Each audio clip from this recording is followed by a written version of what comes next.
All things in this world have a source. Nothing begets nothing. Follow the chain of cause and effect, and it will lead you to the answer you seek.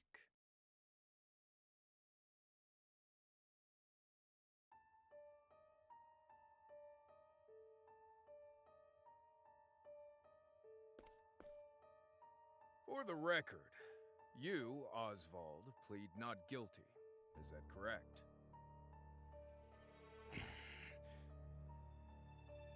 The facts are thus. Upon extinguishing the fire, the bodies of your wife and daughter were found in the rubble. They were nearly charred beyond recognition. A gruesome sight. I'm sure you agree. Thus, the court accepts, without objection, immolation as the cause of death. However, there is one last inexplicable detail. Nothing one could reasonably consider the cause of the conflagration was found at the scene. Ergo, the fire ought not to have happened at all. Absent the use of magic, that is.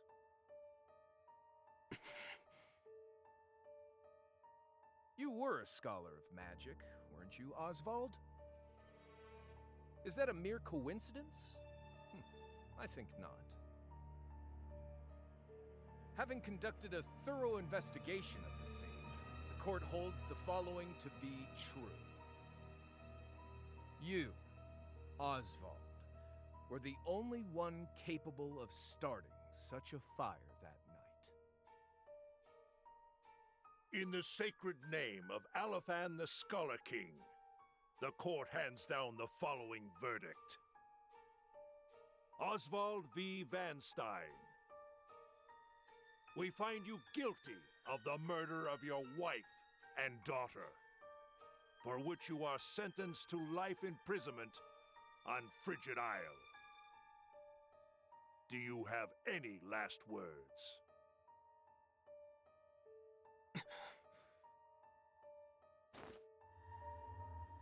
Harvey. The man who took everything from me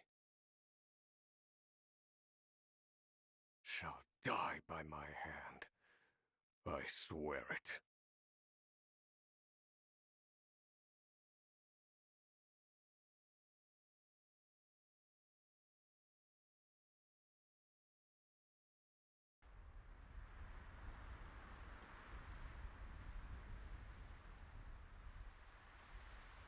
Frigid Isle, a solitary island in the far northern reaches of the sea.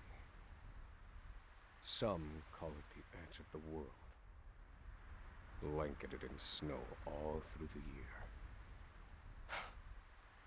The nearest continent is due east, 4 days' journey by sea, even on the largest vessel. Even then, the fierce blizzards at sea can make a wreck of the mightiest ships. Trips to and from this accursed place are heavily regulated.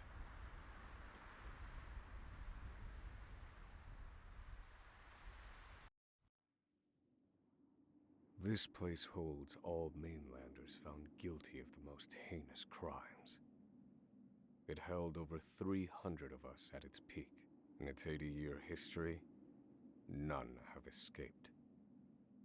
Or rather, I should say, the deplorable treatment of the prisoners ensures that lives end before sentences do. I have survived for 1,879 days, but neither the unforgiving climate nor the ravages of time shall extinguish the fire in my breast.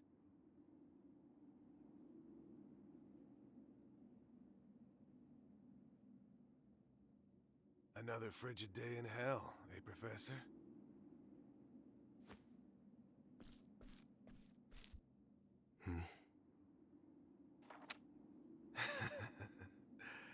You know what this is? It's your little notebook never leaves your hands, does it? Oh, don't look at me like that. I'm only borrowing it. You were quite the scholar, weren't you? Yes, this notebook could be worth quite a lot. I'm sure it'd fetch me a tidy pile of cigarettes. You're welcome to take it back, of course, but you'll have to fight me for it.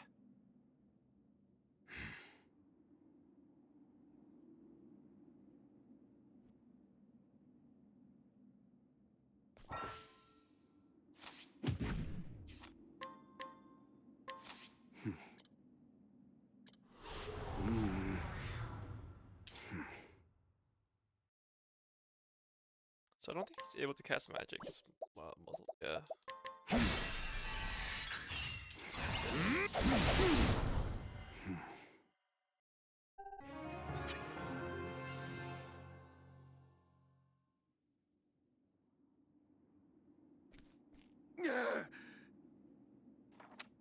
Take it back. I've got no use for your filthy scribblings anyhow. Help! Guards! He's gonna kill me!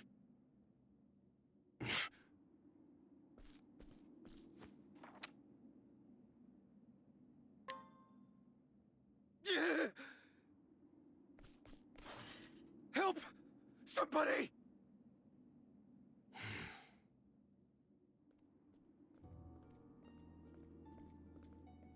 What's all this about?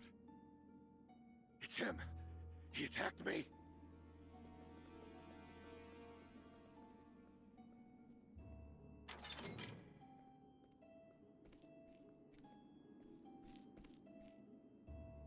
Well, if it isn't Osvald, our magical murderous scholar.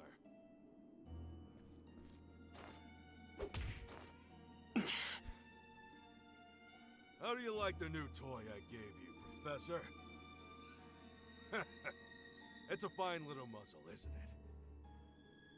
Keeps you from speaking those spells you love so much. You're the only one who has the honor of wearing it, I'll have you know. You should be kissing my feet. What's that look for? I know defiance when I see it, and I'll have none of it.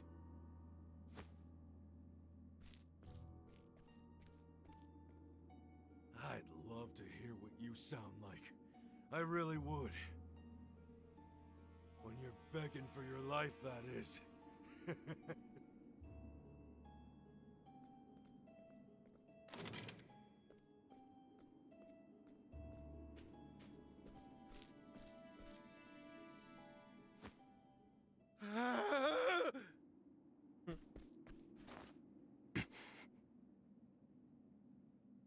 13 seconds. 13 seconds from the time a prisoner calls for help to the guard's response. At least some valuable information's come of all this. 1 warden and 34 guards for 292 prisoners. Over time, I've learned much about the way the prison and the people within it work. And all of that knowledge shall inform my eventual escape.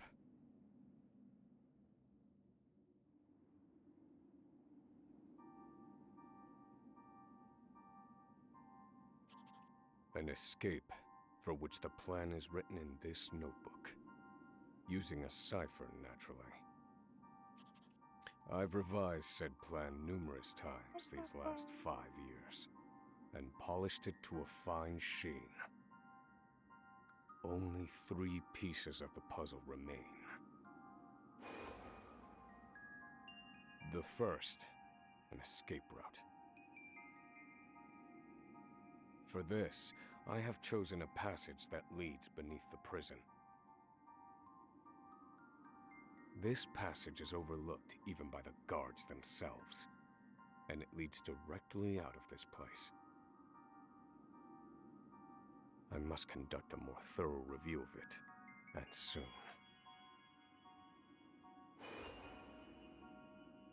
The second, suitable clothing.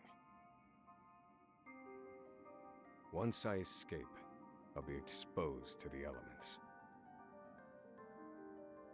The cold will claim me in minutes if I am clad in nothing but these rags. The third and final, an accomplice. To escape on my own would be to rely on my own assumptions. I require the help of another with intimate knowledge of the prison's inner workings. With these three pieces in place, my plan shall move that much closer to completion. At which point, only its execution shall remain.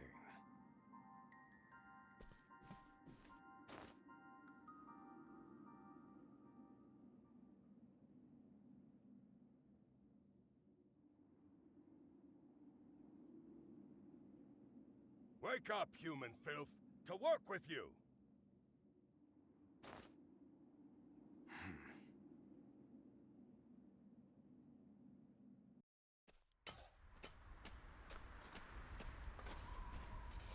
I understand this island was once dotted with mines.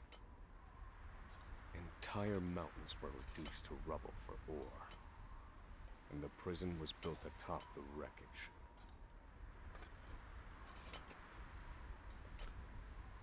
To this day, there remains phosphol buried in the frigid earth.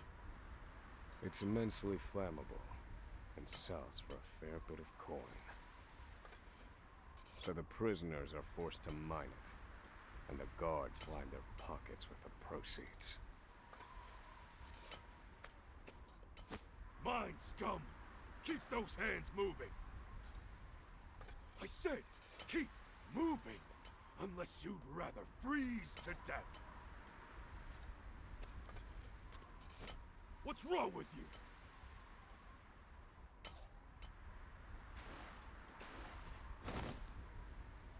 I can't move anymore.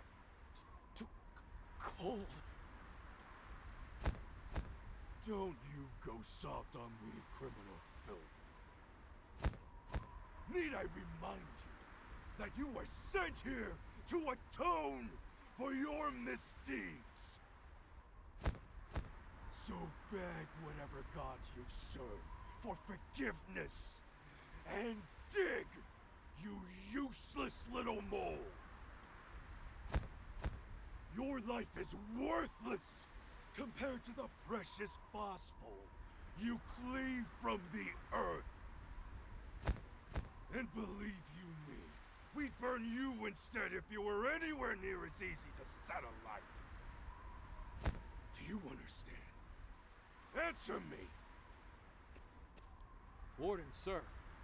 He's already dead.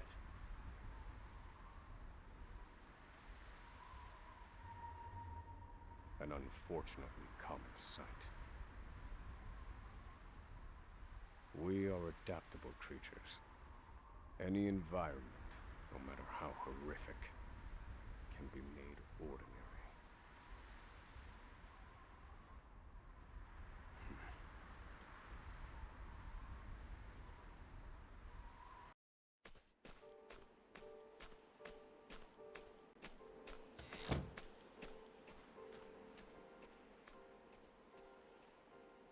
Forced labor is followed by a vanishingly small window of free time.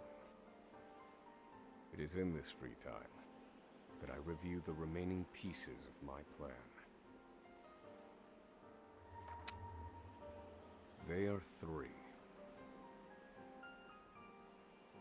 The first, an escape route.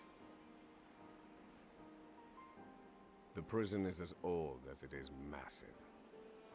There are bound to be gaps and awkward seams.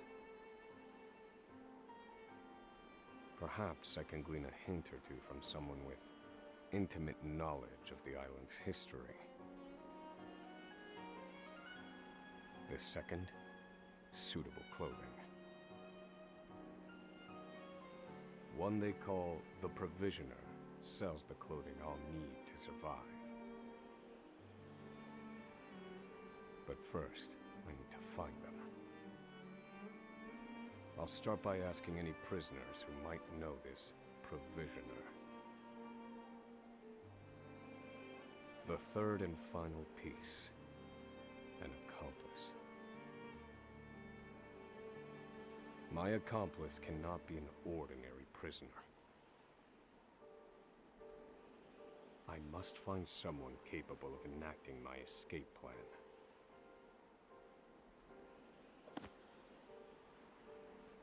Then all that will remain is the plan's execution.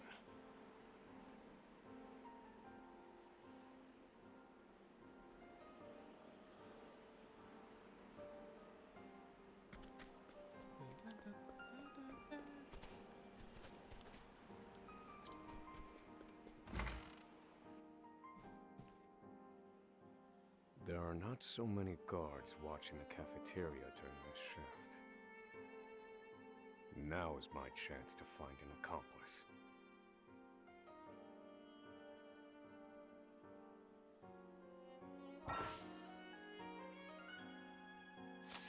As he scrutinized the muzzle on his face.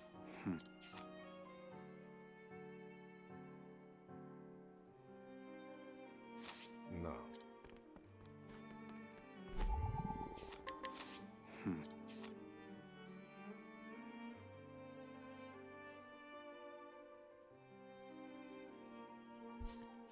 No.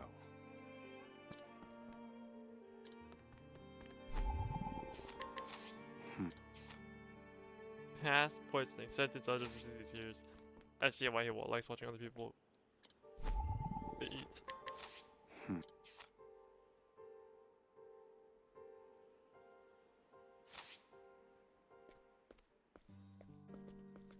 You there. A word. What are you playing at? Skulking around and sizing up all the prisoners.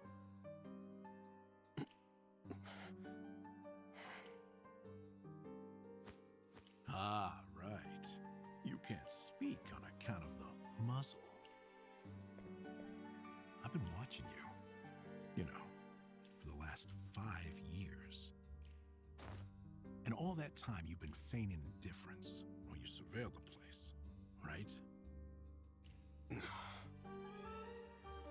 The other prisoners, the guards, everyone and everything. Watching for minute differences, like you're making some sort of audit. As far as I'm concerned, only 2 types of prisoners watch silently for 5 years. Hungry beasts and people plotting an escape. That's it. If it's the former, I know someone who can help. But if it's the latter... So, which one are you, Professor? Shake your head if you're the former, or nod if you're the latter.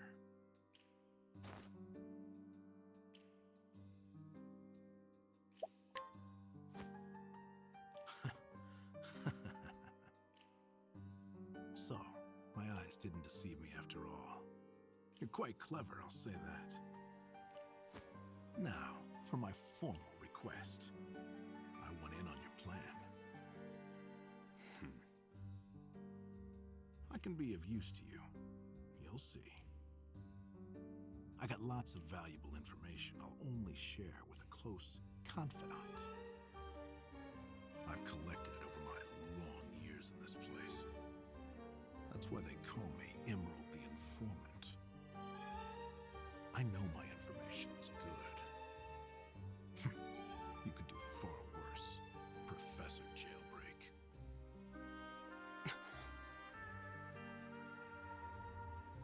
Only someone of considerable wit could have figured out my plot from mere observance.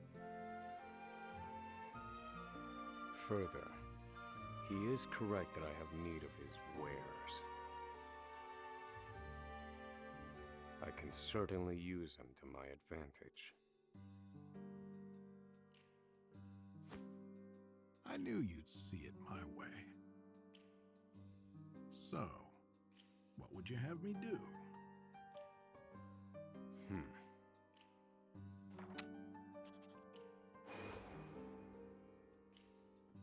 This horrid island is 4 days' journey from the nearest shore. Even if our escape proves successful, we'll need a ship capable of making the journey to the mainland.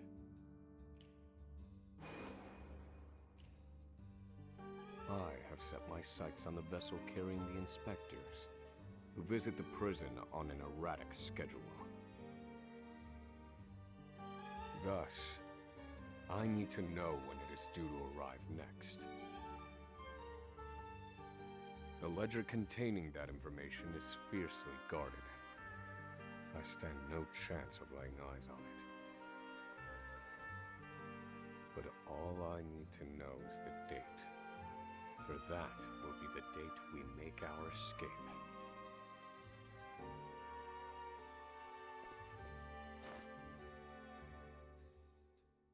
Understood. That won't come easily. Not impossible, though. I'll contact you once I have it. One more thing. Get me the key to this muzzle.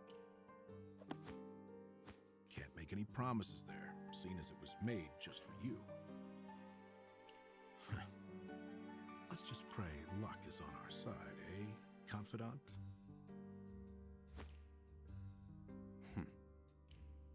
The plan is in motion. I just need to let the informant do his work.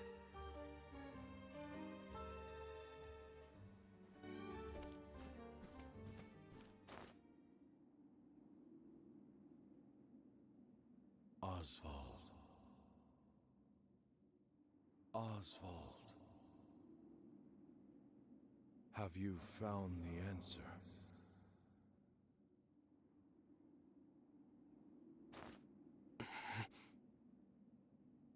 To work, maggots! Move!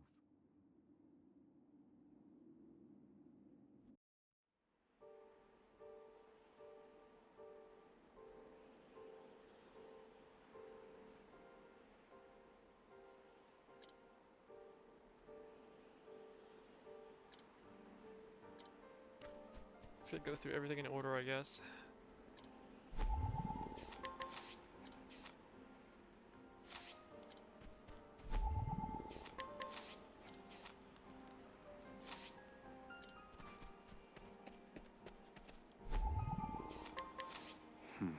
Christian Bale.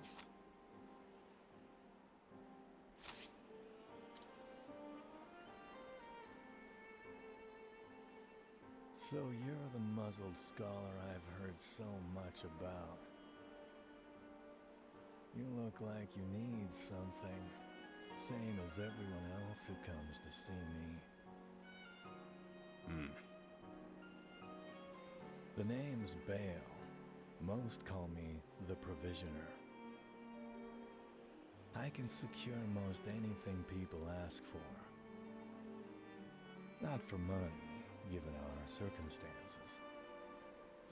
But everyone has something of value on them, if you know what I mean. So, he won't hand it over for free. Though, if I can find his weakness, I'd better scrutinize some of the other prisoners.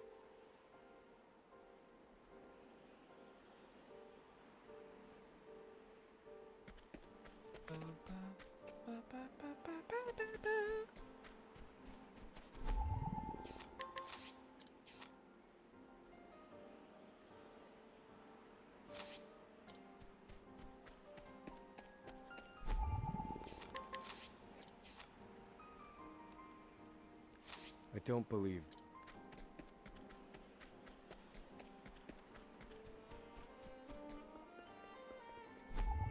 Go to the guy who's furthest.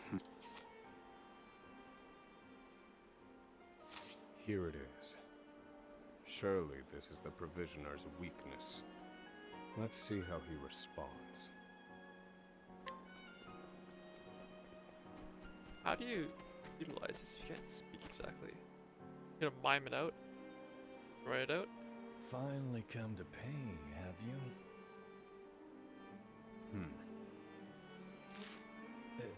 What's that scrap of paper in your hand?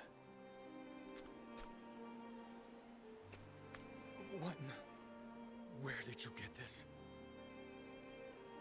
Whatever you want, it's yours. Just swear you won't speak a word of this to anyone.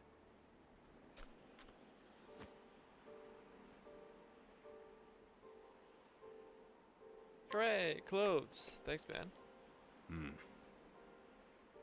My plan proceeds apace. This clothing ought to keep me from freezing to death. Back to your cells, you animals! That will have to wait. Back to the hole for now.